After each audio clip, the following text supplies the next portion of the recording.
poi la strada la trovi da te, porta all'isola, non c'è. Forse questo ti sembrerà strano, ma la ragione ti ha un po' preso la mano, ed ora sai, quasi convinto che non può esistere un'isola che non c'è. E a pensarci, che pazzia, è una favola, è solo fantasia. E chi è saggio, chi è maturo lo sa, non può esistere nella realtà.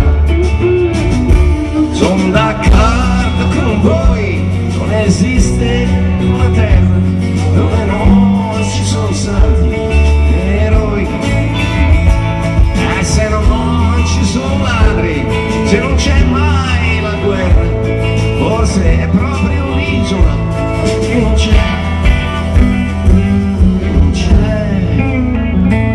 e non è un'invenzione e neanche un gioco di parole. Se ci credi ti basta, perché poi la strada la trovi da te.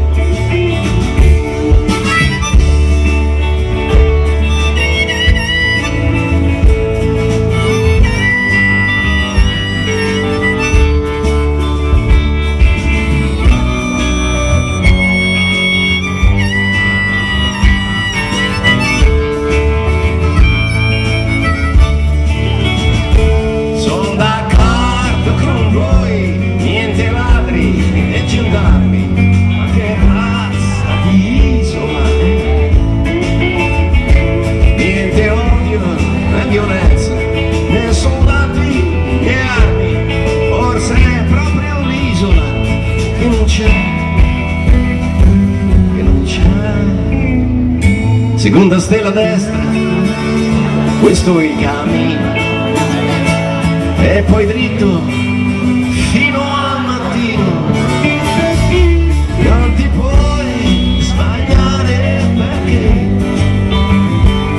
quella è l'isola che non c'è.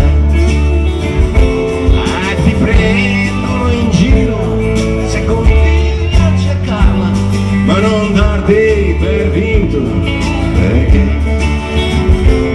ci ha già rinunciato e ti ride alle spalle. Forse è ancora più pazzo